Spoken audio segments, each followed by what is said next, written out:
Siapa nak cari rumah sewa yang dekat bahagian depan dia adalah open space supaya korang boleh parking sebanyak mana kereta untuk tetamu korang. Ini kat belakang ni ada satu dekat Taman Kajang Perdana. Jom kita tengok. So basically ni adalah pemandangan untuk depan dia. Ada satu pokok rambutan kat sini.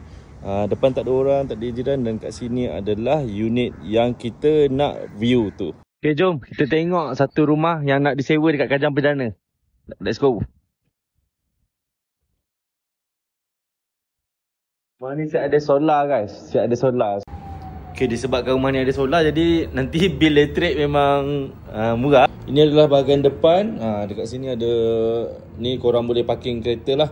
Kat sini satu, kat sini satu. Lepas tu dekat depan tu banyak lagi sebab rumah depan dia menghadap open. So parking memang banyak. Luas juga tau rumah ni. Ruang tamu dia dah ada satu ni TV kabinet. Lepas tu bawah tu ada storage. Tangga naik ke atas. Itu ada satu bilik. Ada dry kitchen dan ada wet kitchen belah belakang. So ini bilik dekat bawah dah siap ada aircon. Toilet dekat sini. Okay, kita cakap tadi dry kitchen kat belakang dah siap extended sampai ke belakang. Dan sini adalah dry kitchen. Okay, dekat tangga ni naik atas, first kali kita akan jumpa family area.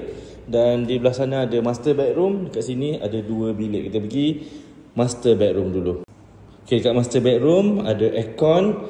Ada ni apa, bench dengan toilet. Dan dekat bilik ni ada siap ada katil dengan cupboard dan satu lagi bilik. Dua-dua bilik luas dan ada attached toilet dekat bahagian sini. Toilet ni boleh guna untuk dua-dua bilik lah. Seperti biasa, jika anda berminat dengan rumah ini, jangan lupa DM saya segera. Assalamualaikum. Bye-bye.